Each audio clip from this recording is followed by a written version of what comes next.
పశ్చిమ గోదావరి జిల్లా భీమవరంలో కాపు ఉద్యమ నేత ఆర్ఏటి ప్రకాష్ చేసిన వ్యాఖ్యలు రాజకీయంగా చర్చనీయాంశంగా మారాయి. సాయికృష్ణ ఘటనపై వైసీపీ వైఖరిని ప్రశ్నించిన ఆయన చట్టాన్ని ఎవరూ చేతుల్లోకి తీసుకోవద్దని స్పష్టం చేశారు. మరోవైపు కాపు సంక్షేమం విషయంలో వైసీపీ ప్రభుత్వం చేసిన పనులపై విమర్శలు గుప్పించారు. సాయికృష్ణ ఘటనపై పూర్తి విచారణ జరగకముందే రాజకీయ విమర్శలు చేయడం సరికాదని ఆర్ఏటి ప్రకాష్ హెచ్చరించారు.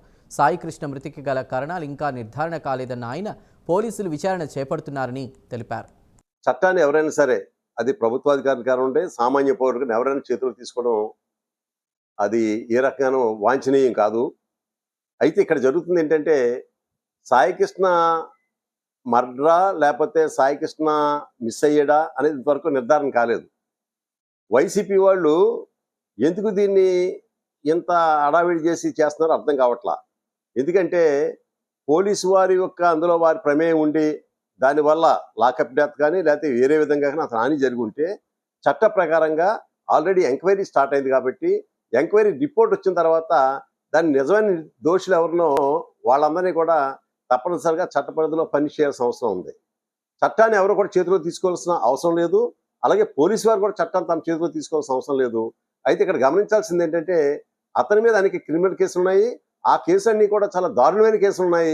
ఒక రౌడీ షీటర్ని పట్టుకుని అతని కోసం, అంటే ఒక వ్యక్తి చనిపోయినప్పుడు, వ్యక్తి మిస్ అయినప్పుడు దానికోసం ఆందోళన చేయడం, దాని గురించి తప్పనిసరిగా ప్రభుత్వాన్ని ప్రశ్నించడం వరకు తప్పులేదు. కానీ ఒక రౌడీ షీటర్ని అనేక మర్డర్ కేసుల్లోనూ, రేప్ కేసుల్లోనూ, పోక్సో కేసులో ఇన్వాల్వ్ అయిన వ్యక్తి గురించి, అలాగే ఒక రౌడీ షీటర్ ఆత్మహత్య చేసుకున్న వ్యక్తి గురించి పార్టీ అంతా కథలు వచ్చి సానుభూతి తెలియజేయడం, దాన్ని ఉద్యమం చేయడం అనేది ఏ రకంగానూ కూడా హర్షణీయం కాదు. ఇది గతంలో మనం చూసినట్టయితే డాక్టర్ సుధాకర్ గారి యొక్క దయనీయమైన చావు కారణం ఎవరో, అలాగే డ్రైవర్ సుబ్రహ్మణ్యం చావు విషయంలో కానీ అప్పుడు కూడా ఈ నాయకులందరూ కూడా రోడ్డెక్కి అంత ఆందోళన చేసి అప్పట్లో ఉన్న వ్యవస్థల మీద కూడా మీరు తిరుగుబాటు చేస్తుంటే బాగుండేది. ఇది చాలా దుర్మార్గం. ఇటువంటి చేయడం వల్ల పోలీసుల యొక్క నైతిక శక్తి, నైతిక బలం కూడా తగ్గిపోయి పడుతుంది. ఇప్పటికే వ్యవస్థలో వచ్చిన ఇబ్బందుల వల్ల మరి ఇప్పటికే మనం అనేక రకాల ఇబ్బందులు పడుతున్నాం. సొసైటీలో లా అండ్ ఆర్డర్ చాలా దారుణంగా ఫెయిల్ అవుతుంది. అటువంటి స్థితిలో పోలీసు వారి యొక్క నైతిక శక్తిని, నైతిక బలాన్ని మరి తగ్గించే విధంగా ఇటువంటి చర్యలు వాంఛనీయం కాదు. నిజంగా పొరపాటు చేసుకుంటే ఆ పొరపాటుకు సంబంధించి చట్టపరంగా ఎవరైతే దీంట్లో దోషులు అందరి మీద చర్యలు తీసుకోమని డిమాండ్ చేస్తున్నాను. తూర్పుగోదావరి జిల్లా రామచంద్రాపురంలో మిత్రులు తోట త్రిమూర్తులు గారి ఆధ్వర్యంలో వైఎస్ఆర్సీపీ కాపు నాయకుల సమ్మేళనం జరుగుతుందని మనం చూస్తున్నాం, పత్రికలో చూసాం.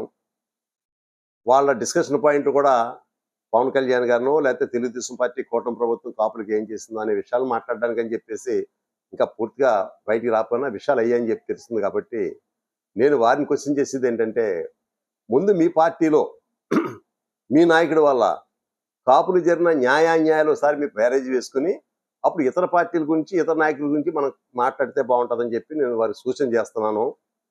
మనం గమనించినట్టయితే 2014 ఎన్నికల్లో మరి వైఎస్ఆర్సీపీ 36 మంది ఎమ్మెల్యే సీట్లు, 6 ఎంపీ సీట్లు కాపులకు ఇస్తే, అదే 2019 వచ్చేటప్పటికి 33 ఎమ్మెల్యే సీట్లు, 3 ఎంపీ సీట్లు ఇవ్వడం జరిగింది. అదే 2024 వచ్చేటప్పటికి 26 ఎమ్మెల్యే సీట్లు, 3 ఎంపీ సీట్లు ఇవ్వడం జరిగింది. అంటే కాపుల యొక్క నెంబరు వైసీపీలు ఏ రకంగా తగ్గించారు మీరు గమనించమని కోరుతున్నాం.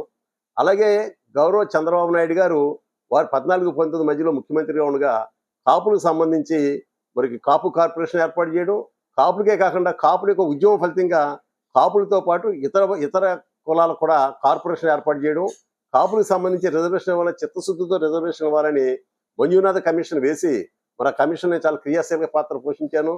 6 నెలల పాటు కమిషన్తో పాటు నేను కూడా తిరిగి మరి 52,000 రిప్రజెంటేషన్లో కాపుల యొక్క ఆందోళన, వారికి ఆవేదన వారికి తెలియజేస్తూ మరి కాపుల రిజర్వేషన్ కావాలని రిప్రజెంటేషన్ ఇవ్వడం జరిగింది.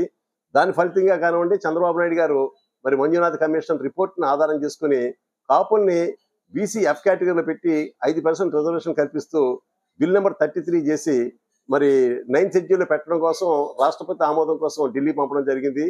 అది రావడం డిలే అయ్యి లేట్ అవుతుంది. కాబట్టి ఈ లోపుని మరి 2019లో కేంద్ర ప్రభుత్వం ఏదైతే ఈడబ్ల్యూఎస్ కింద 10% రిజర్వేషన్స్ కల్పించిందో ఆ 10%లో కాపులకి 5% రిజర్వేషన్ కల్పిస్తూ మరి యాక్ట్ నెంబర్ 14, అలాగే దాన్ని యాక్ట్ నెంబర్ 14 గెజెట్ పబ్లికేషన్ చేసి మరి జీవో నెంబర్ 45 8/3/2019 జీవో ఇస్తూ దాన్ని అమలు చేశారు.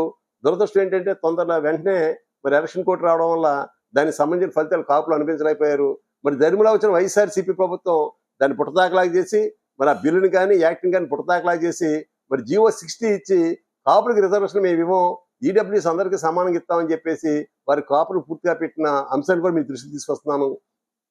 అలాగే ఇతర అనేక పథకాల్లో కాపులకు సంబంధించి ఏమీ చేయకుండా కాపు నేస్తం అని చెప్పి ఆఖరిని ఒక పథకాన్ని పెట్టి దాన్ని కూడా కాపులు అతి తక్కువ మందికి ఇచ్చి దాని మమాని మీ చేతులు దులుపుకున్న పార్టీ వైఎస్ఆర్సీపీ. మరి ఈ రోజున చూసినట్టయితే ఈడబ్ల్యూఎస్ కానీ అలాగే కాపు కార్పొరేషన్ కానీ తప్పనిసరిగా దాన్ని అమలు చేయడానికి మేము గౌరవ ముఖ్యమంత్రి గారికి రిప్రజెంటేషన్ ఇవ్వడం జరిగింది. త్వరలోనే మరి ఈడబ్ల్యూఎస్ అమలు చేస్తారని, అలాగే కాపు కార్పొరేషన్కి పెద్ద ఎత్తున నిధులు మరి మంజూరు చేసి కాపు యొక్క ఆకాంక్షల్లో మరి కూటమి ప్రభుత్వం తప్పనిసరిగా తెలియజేసుకుంటూ ముందు మీ పార్టీలో ఉన్న అసలు మీ నాయకుడి యొక్క వైఖరి కాపులకు సంబంధించి మీ నాయకుడి వైఖరిని మీరు స్పష్టం చేసి అప్పుడు కాపుల గురించి మీరు మాట్లాడమని చెప్పి కోరుతున్నాను.